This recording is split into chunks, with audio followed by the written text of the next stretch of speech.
তো এখন বর্তমানে যে ঠান্ডা, এই ঠান্ডা কিন্তু ডক্সিবেডের মধ্যে কাজ হয় না। ডক্সিবেড, মাইক্রোনিড এই জাতীয় ঔষধগুলোর মধ্যে কোনো কাজ হয় না। তো আসসালামু আলাইকুম এভরিওয়ান। আপনারা সকলেই জানেন যে বর্তমানে বাংলাদেশের ম্যাক্সিমাম সব জেলাতেই কিন্তু বৃষ্টিপাত হইতেছে। তো এই বৃষ্টির সময় কিন্তু মুরগির অটোমেটিক ঠান্ডা লাগে। তো এই ঠান্ডাটা কিন্তু সকল ফার্মের মধ্যেই দেখা যাইতেছে। তো আমাদের এলাকাতেও কিন্তু 2 দিন থেকে প্রচুর পরিমাণে বৃষ্টি হয়েছে, যার কারণে কিন্তু আমার মুরগিগুলোর প্রচুর পরিমাণে ঠান্ডা লাগছিল। কালকে অর্থাৎ হচ্ছে এখন থেকে 24 ঘন্টা আগে মুরগিটার কিন্তু প্রচুর পরিমাণে ঠান্ডা ছিল। তো এখন দেখতে পাচ্ছেন যে মুরগিটা হচ্ছে কত সুন্দর ঝরঝরা হয়ে গেছে, আর প্রচুর পরিমাণে খাদ্য খাইতেছে। তো কালকে কিন্তু মুরগি তেমন একটা খাদ্য খায় নাই ঠান্ডার কারণে, বাট হচ্ছে আজকে ঠান্ডাটা ভালো হওয়ার কারণে দেখতে পাচ্ছেন যে খাদ্য দেওয়ার সঙ্গে সঙ্গেই সব খাদ্য শেষ করে ফেলতেছে। তো বৃষ্টি আসলে তো অবশ্যই আমরা হয়তো ফার্মের পর্দা ফেলাই দেই। তো এর কারণে দেখা যায় যে ভিতরে প্রচুর পরিমাণে অ্যামোনিয়া গ্যাস হয়, যার কারণে কিন্তু মুরগির হচ্ছে সর্দি লাগে, মুরগির চোখ কানা হয়ে যায়। আবার দেখা যায় মুরগির খাওয়ার রুচি অনেক কমে যায়, মুরগি খাইতেই চায় না ঠিক মতো। তো যাদের হচ্ছে মুরগির লিটার একটু খারাপ আছে তারা অবশ্যই এই টাইমে লিটারটা চেঞ্জ করে ফেলেন। আর যদি মুরগির যদি ঠান্ডা লাগে তাহলে আপনারা অবশ্যই ঠান্ডার ডোজ করে নেবেন। তো আমার মুরগিটাতে কিন্তু হচ্ছে সর্দি লাগছিল, মুরগি হাসি কাশি দিছিল, তারপর হচ্ছে মুরগির চোখ বন্ধ করে ফেলছিল।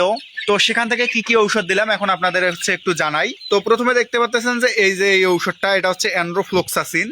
তো এই অ্যান্ড্রোফ্লোক্সাসিন দিছি হচ্ছে 1 গ্রাম 1 লিটার পানিতে করে। তো দ্বিতীয়ত যে ঔষধটা দিছি এটা হচ্ছে ন্যানোম্যাক্সটর। তো এই ঔষধটা কিন্তু বর্তমান সময়ের মধ্যে ঠান্ডার জন্য একদম বেস্ট একটা ঔষধ। তবে আপনাদের মুরগির যদি খুব বেশি পরিমাণে ঠান্ডা লাগে তাহলে একটা কাজ করতে পারেন, টিলকোমাইসিনের সঙ্গে এই ম্যাক্সটরটা দিয়ে দিতে পারেন, তাহলে দেখবেন যে খুব ভালো রেজাল্ট পাবেন।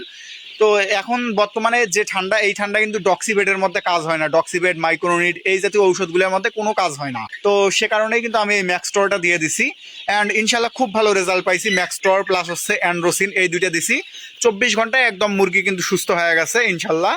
তো যেহেতু 24 ঘন্টার ডোজটা হয়েছে, আরও হচ্ছে 48 ঘন্টার ডোজ চলবে, অর্থাৎ হচ্ছে 3 দিন ডোজ করবো, ইনশাল্লাহ মুরগি সব ক্লিয়ার হয়ে যাবে।